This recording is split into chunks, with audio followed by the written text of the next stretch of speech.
Bom dia, pessoal.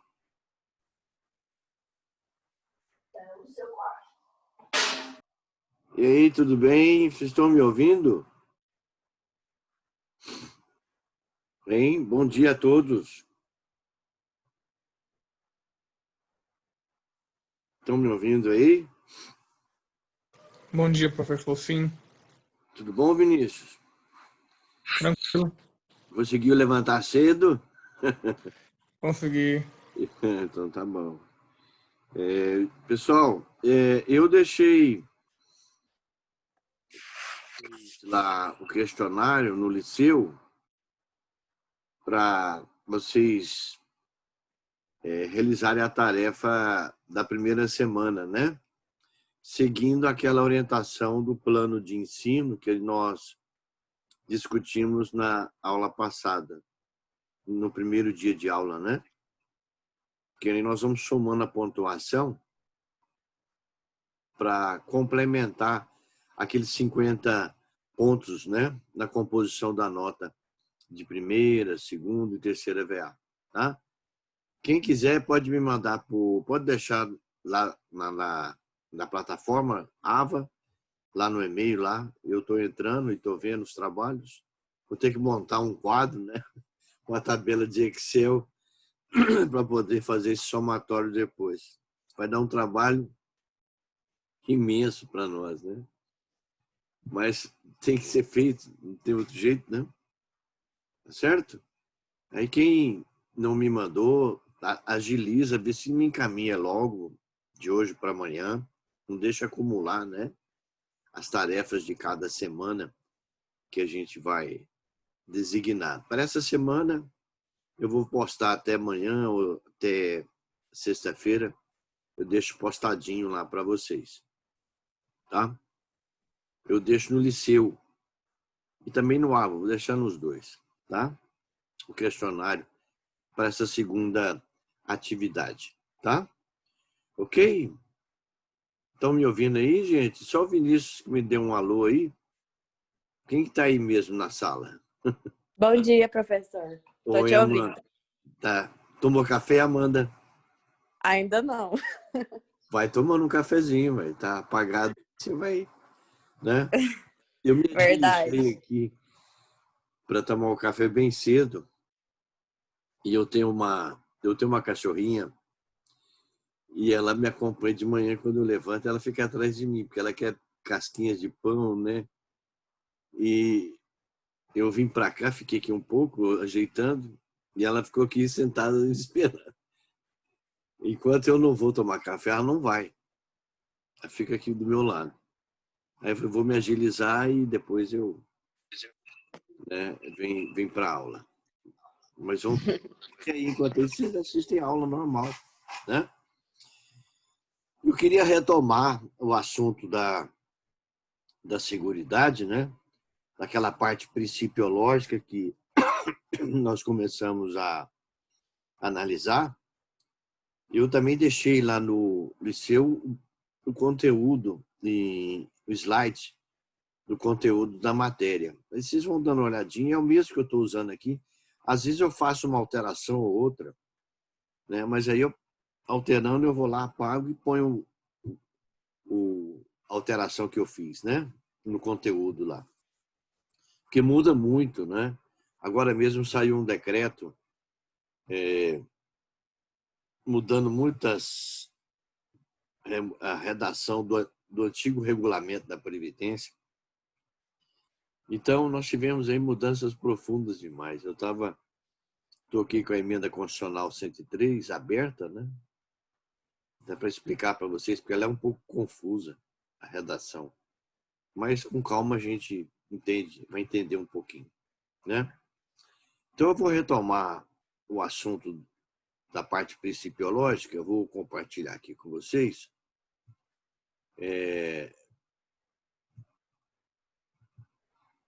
Então, tá aqui, ó.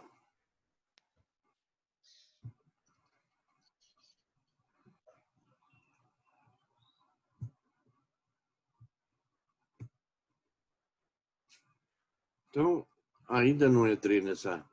Eu estava falando na aula passada sobre esses princípios, né? Princípios da Seguridade Social. Eu falei da... Se vocês não estiverem entendendo, vocês me interpelam, tá?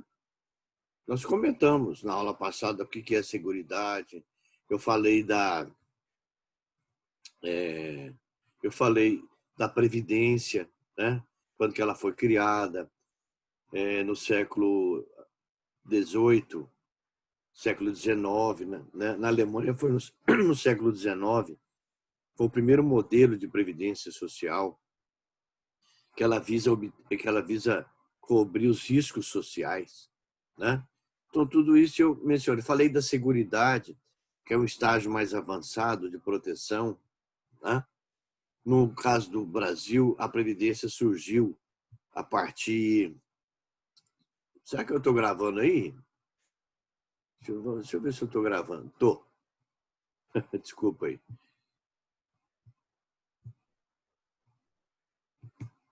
A Previdência surgiu a partir de 1923, né? Com a Lei Eloy Chaves. E de lá para cá, toda essa legislação, essa relação jurídica, né? Também veio ser modificada do ponto de vista administrativo. Muita coisa mudou, né? De 1923 para cá.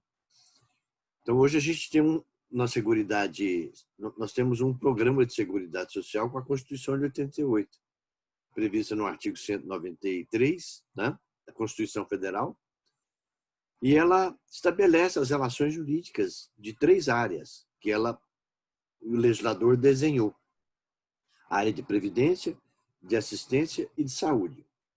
Cada área dessa tem uma configuração jurídica no texto constitucional, né, previsto no texto constitucional.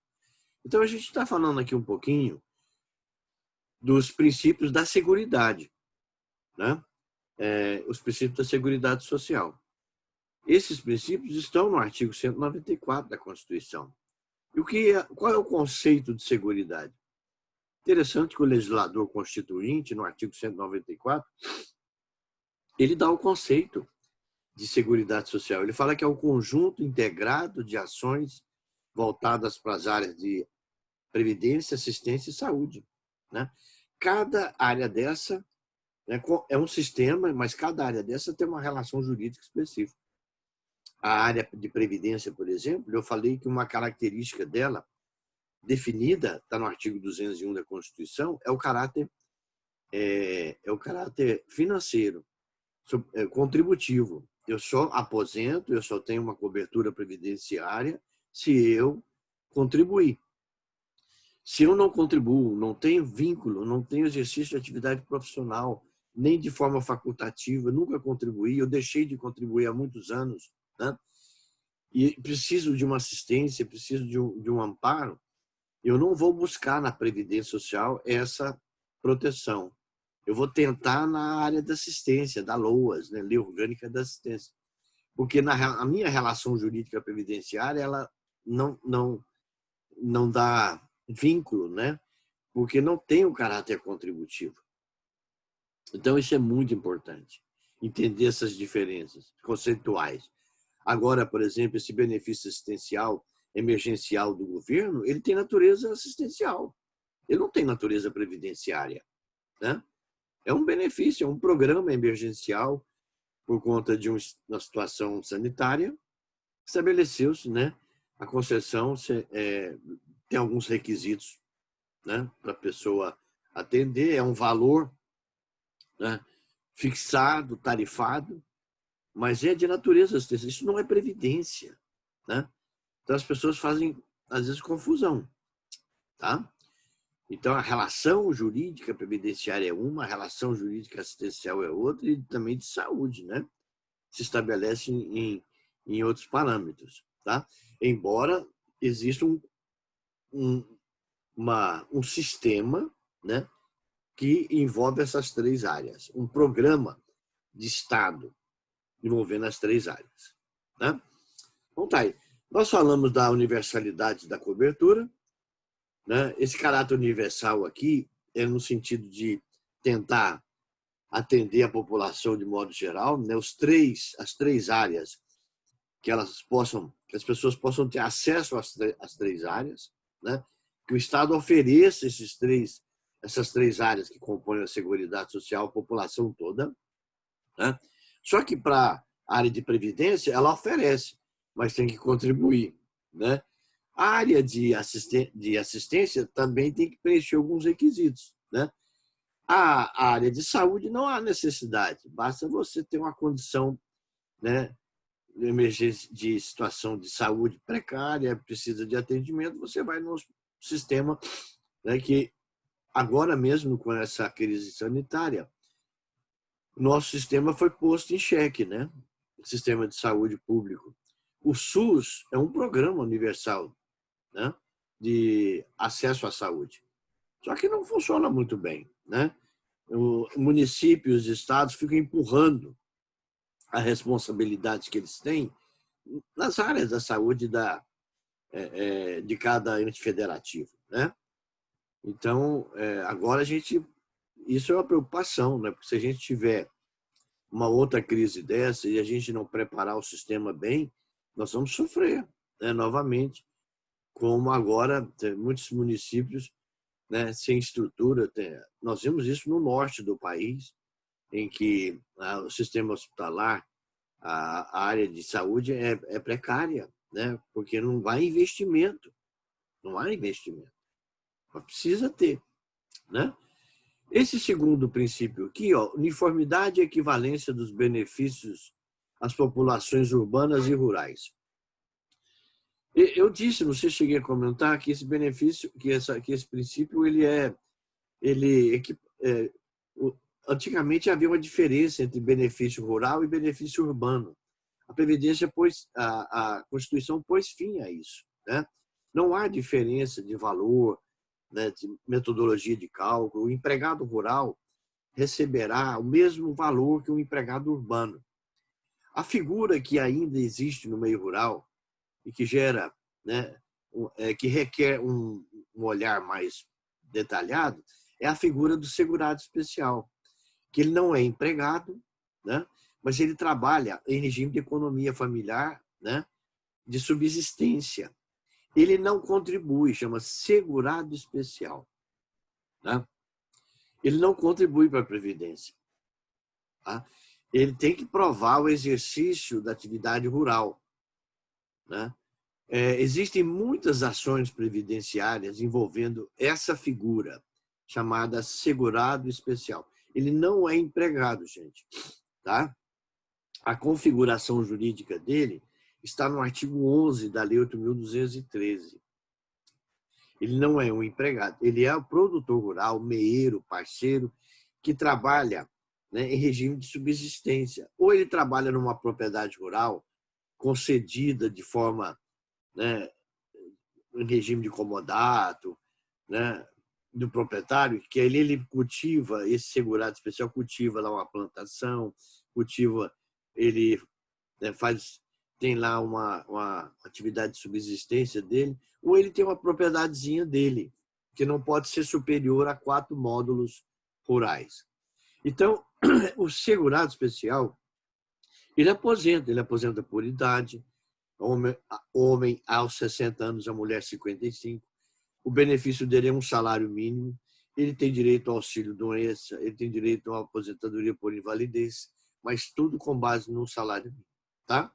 Então, não esqueçam, nós vamos comentar esse segurado mais na frente, quando a gente falar dos sujeitos da relação jurídica previdenciária, nós vamos fazer um estudo mais detalhado dele. Mas eu antecipo para vocês. Ao longo desses anos, muitos advogados entraram por esse interiorzão do Brasil, né, e pegaram muitas ações envolvendo esse tipo de segurado. Porque, às vezes, ele não consegue provar o exercício da atividade rural administrativamente, e aí ele vai buscar um advogado. Muitos pegaram ações, né? Ganharam, outros não, né? Não conseguiram provar, mas foi uma advocacia muito agressiva que fizeram. Isso tem uns 10 anos, né? Conheço alunos meus que, né, foram enveredaram para a área previdenciária, pegaram muitas ações nessa área, né, e ficaram bem de vida. Mas isso é um nicho, né? Uma hora E quando isso saiu, há uns 10, 15, 20 anos atrás, foi, né, um nicho muito bom. Mas foi uma advocacia muito agressiva, né? Chegava aí no interior, você pegava aí uma pessoa para te ajudar, pegar procuração, entrava nas fazendas, pegava procuração de fulano, de ciclano. Foi, né, uma loucura, porque muita gente queria aposentar, provando o exercício da atividade rural, né? Eu tenho poucas ações nessa área de trabalhador rural, de segurado especial, mas elas têm um perfil completamente diferente de uma ação de um segurado, de um trabalhador urbano. Interessante, né? Então, os perfis são diferentes. Ela é mais complexa, a ação rural, eu acho, né? Tem que fazer prova da atividade rural. É muito interessante. Depois eu vou compartilhar com vocês, para vocês perceberem isso. O próximo princípio aqui é o da seletividade e distributividade na prestação de benefícios e serviços.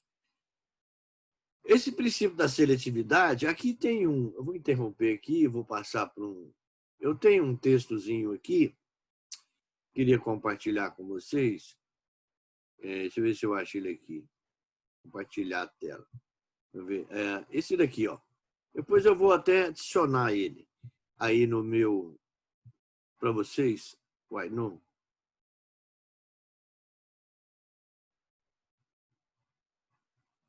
Ok, deixa eu colocar de novo. Eu não sei porque que ele não quer compartilhar. Espera aí só um pouquinho que eu vou tentar buscar ele aqui. Era isso. Um minutinho. Estou pegando ele aqui.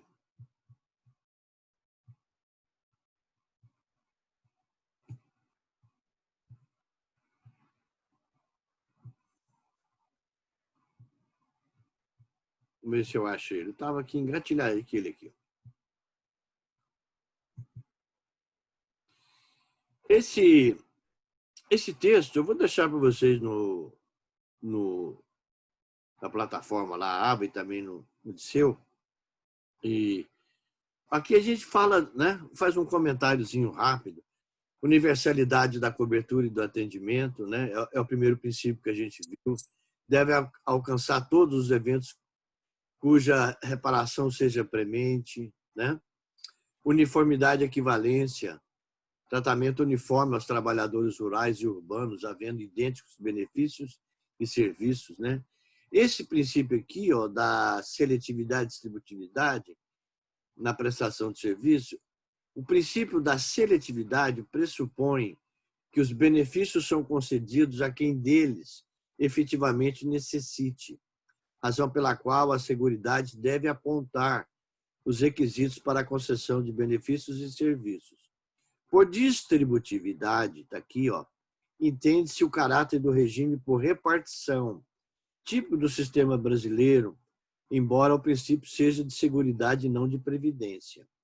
Para esse autor aqui, ó, a distributividade consiste na identificação daqueles bens que, por mais que por um direito próprio do indivíduo, são devidos por serem comuns.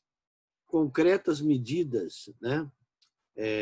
Aqui está falando, concretas medidas que implicam, dentre outras, as seguintes: assistência ao idoso, criação de instrumentos que assegurem a superação de desníveis regionais entre classes sociais em matéria de benefícios, expansão da expressão monetária dos mesmos, né? Então tá aí esse princípio importante aí da seletividade e distributividade. Seguindo aí os princípios, nós vamos encontrar a irredutibilidade do valor dos benefícios. Esse é um princípio da Seguridade Social. O que é benefício previdenciário? Ou benefícios, né, assistencial também? O benefício é um valor pecuniário, né? No caso da relação jurídica previdenciária, quando a pessoa fica incapacitada, né? Ela sofre uma incapacidade, existe a cobertura correspondente, por exemplo, paga-se um auxílio-doença. Se ela fica inválida, uma aposentadoria por invalidez. Se ela chega a uma idade avançada, aposentadoria por idade. Cada evento desse, cada risco, né, ele será coberto e haverá, né, um valor monetário que será pago para essa condição, essa situação que gerou, né, a necessidade de cobertura. Então, aqui está dizendo que esses benefícios, em regra, não podem ser reduzidos, né? Mas isso não acontece na prática. Os benefícios são, na verdade, com o passar dos anos, eles sofrem uma defasagem em matéria de valor. Esse princípio aqui, equidade na forma de participação do custeio, a palavra custeio tem a ver com financiamento.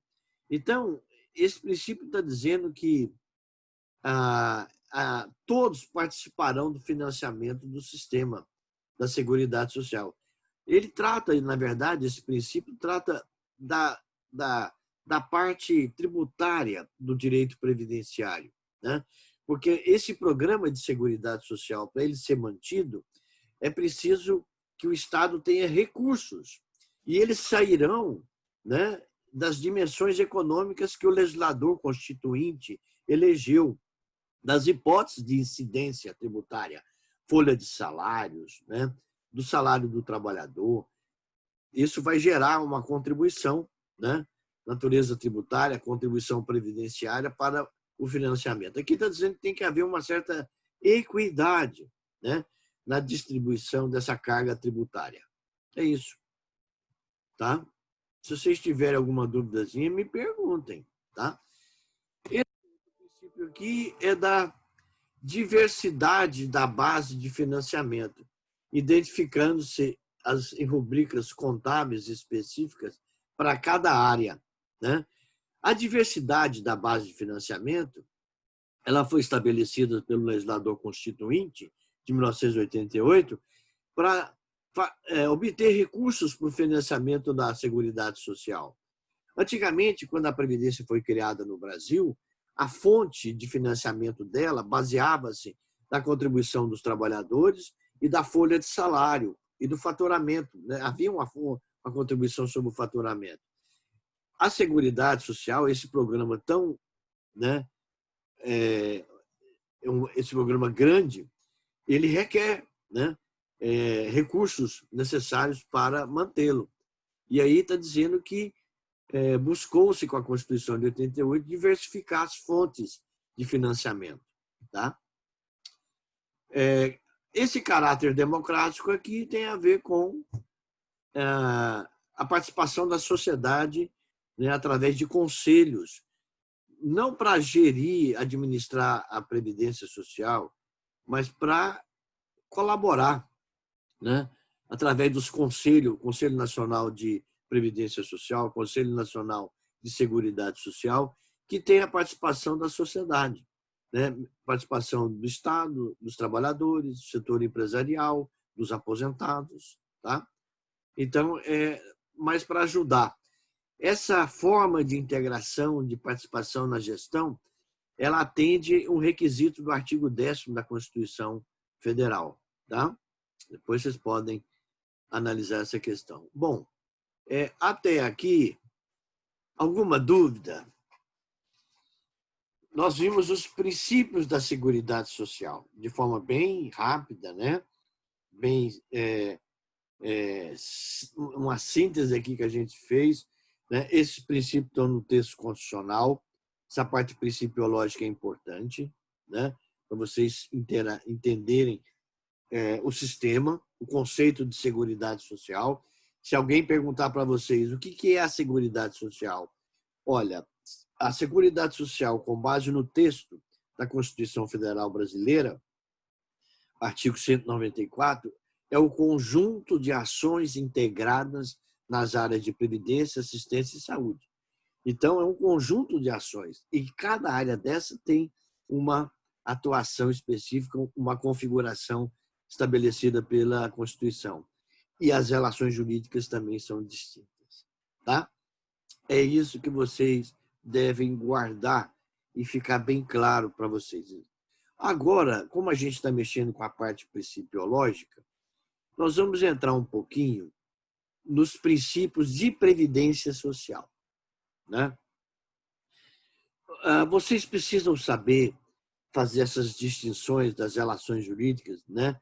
Se ela é de previdência, se ela é de saúde, se ela é de assistência, mediante mediante a atuação, né, profissional. Se você for advogar na área previdenciária, né, vai chegar uma pessoa para você e vai narrar, acho que eu comentei isso na aula passada, né, um fato, e você vai tentar enquadrar aquele fato à situação, né, se é no âmbito de proteção social, você vai perceber se é de previdência ou se é de assistência, né?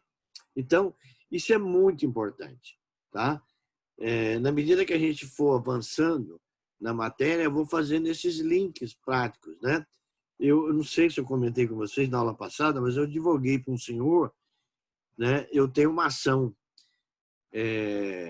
Tem poucas ações na área de benefício assistencial.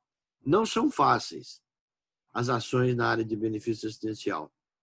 Esse senhor me chamou muita atenção porque ele tem 66 anos de idade, mas ele largou tudo para cuidar da esposa. A esposa entrou numa depressão profunda, as filhas maiores casaram, foram viver sua vida, né?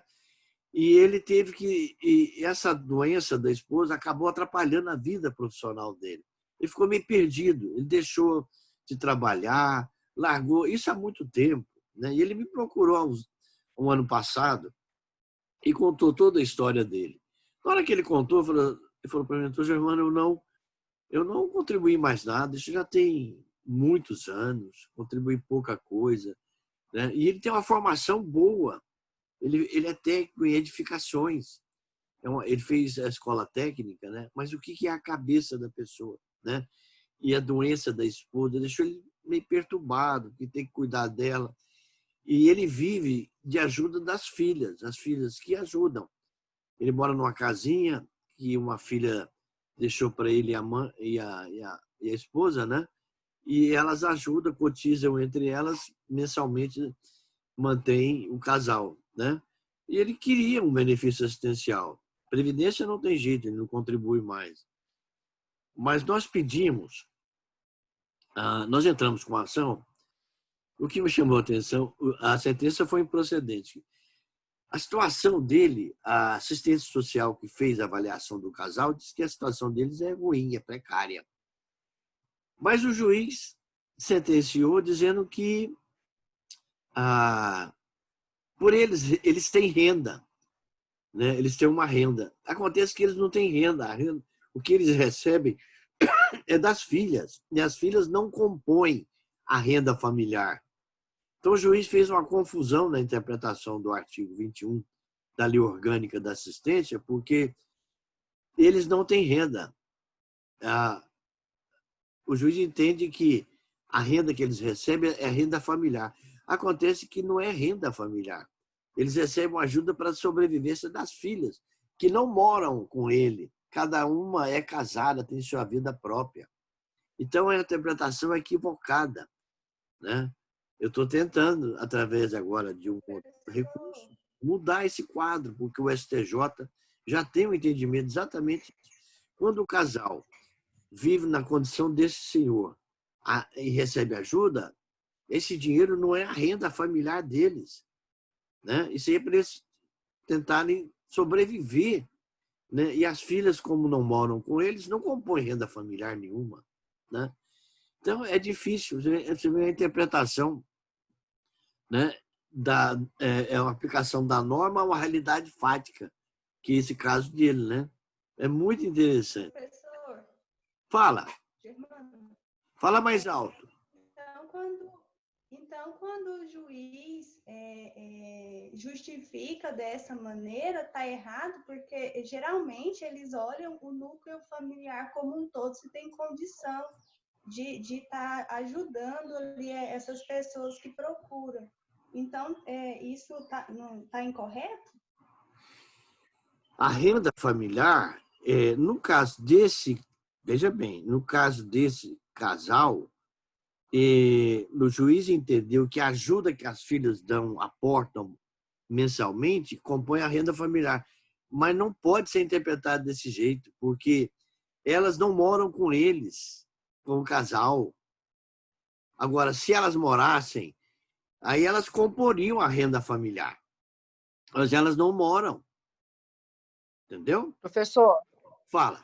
professor, quando um pai, igual nesse caso, pode requerer do filho uma pensão judicial, aí ela entra como renda familiar, ou ela fica no mesmo caso desse, só Não, como uma não. ajuda?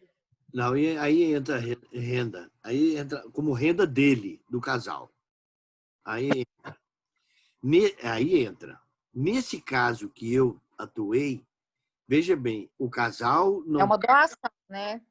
Ela Hã? está fazendo isso de livre, ela está fazendo isso de livre, as filhas fazem essa doação de Os livre e pais não espontânea morrerem de vontade. Não, fome. Os pais não morrerem, né? Cada uma mora numa casa, cada um tem a vida delas, são casadas. Elas dão ajudinha para os pais para poder eles comerem. Inclusive, eles moram, né, num barracãozinho. E o juiz está entendendo que o que eles recebem é a renda familiar. Não é renda deles. Não é renda. Né? Então, isso é uma interpretação equivocada. E tem um acórdão. O ministro Napoleão Maia, eu citei esse acordo, eu entrei com embargo de declaração e mostrei que está havendo um equívoco na interpretação do artigo 21 da LOAS, porque, no caso desse específico, né, eles não têm renda familiar. Tá? Aí tem que analisar caso por caso. Tá? Agora, se a pessoa recebe uma pensão que entrou, né, contra o filho para poder, aí ele está tendo uma renda dele, um direito subjetivo que ele suscitou, né, e está recebendo. Tá? Isso é muito interessante. Eu vou mostrar na próxima aula, ver se eu trago vou trazer os embargos, vou trazer a sentença e os embargos. Aí eu projeto aqui e analiso com vocês a sentença que ele deu, o acórdão que confirmou, a turma recursal confirmou a sentença e os embargos que eu entrei arguindo a interpretação equivocada. Eles não estão querendo arredar o pé do que eles disseram, não. Mas está errado. Tem certeza. Né? A interpretação, nesse caso, está equivocada. Achar que a renda, que eles têm renda, o casal tem renda, não tem renda nenhuma. As filhas ajudam para eles não morrerem de fome, não ficarem abandonados. Né? Muito interessante. Então, nós estamos comentando aqui um dado, nós estamos analisando a parte principiológica, mas entramos no fato. Eu agora vou analisar com vocês a parte, o Carlos Alberto de Castro, que é um desses autores que eu mencionei na aula passada, ele traz, ele chama de princípios aplicáveis à Previdência Social. Eu vou compartilhar aqui com vocês, está aqui na tela. Deixa eu ver aqui. Vamos ver aqui. Daqui a pouco o nosso tempinho vai fechar aí a tela e a gente volta, tá? Aí vocês ficam aí atentos, tá bom? Eu estou falando aqui, pode fechar, para a gente complementar a nossa aulinha aí, né? Olha aqui, ó, 1.3, princípios específicos de previdência social. Né? Melhor, é princípio mesmo, princípios específicos de previdência. Não são princípios aplicáveis, princípios específicos. Aqui já não é seguridade, né? Aqui é previdência. Previdência configurada no artigo 201 da Constituição Federal, com um conceito específico, né? Caráter contributivo. E aí ele traz um comentário, né? Esse aqui é um resumo que eu fiz, desses princípios. O primeiro princípio destacado aqui, ó, é o da filiação obrigatória, né? O que é essa palavrinha filiação? Para a Previdência Social, estar filiado é estar vinculado à Previdência Social, né? A filiação garante aos segurados e seus dependentes, né, o direito aos benefícios e serviços da Previdência Social. Então, se eu estou filiado, eu estou coberto, né? Esse uma dimensão... Direito previdenciário. Oi? Esse instituto tem uma dimensão profunda. Eu vou citar um caso aqui prático para vocês entenderem. Nós vamos chegar a um momento adequado e vamos estudar. Acho que o nosso tempinho aqui daqui a pouco acaba, hein? Nós vamos, mais na frente, estudar os efeitos a manutenção e a perda da condição de segurado. Ou seja, eu deixo a minha filiação. Quando é que eu me desvinculo da Previdência? Quando eu não contribuo mais, né? Eu abandono a minha condição de segurado. Aí eu perco.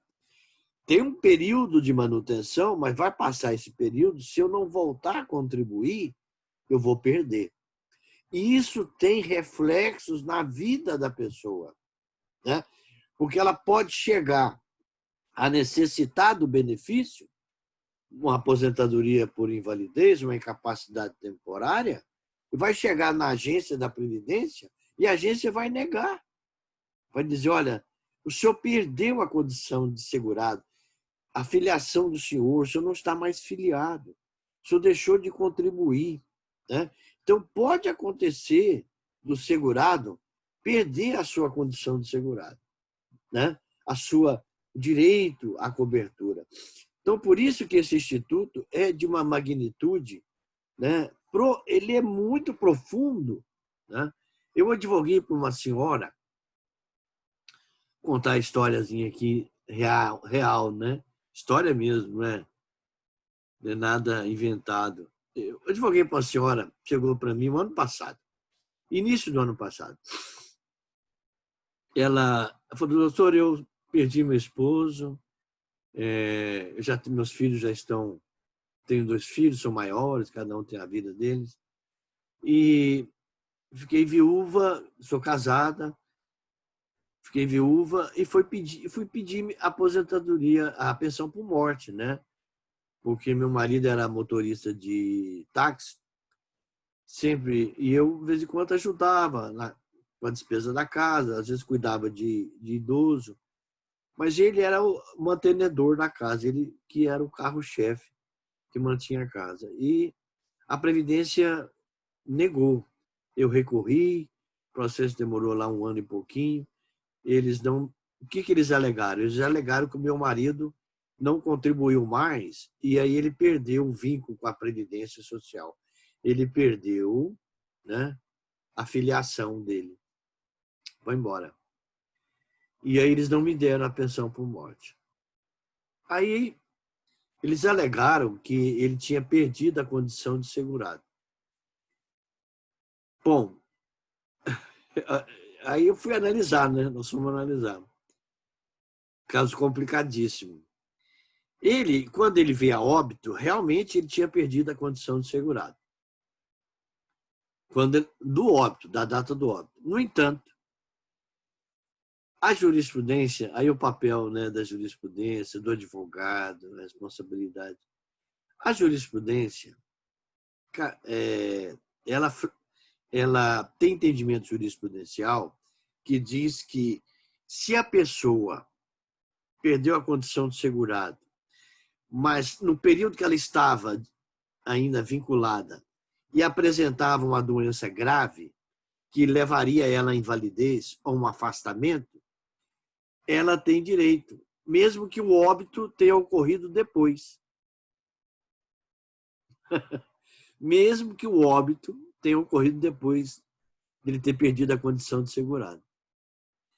Aí eu perguntei para ela, e como é que era a situação de saúde dele? Ela falou, muito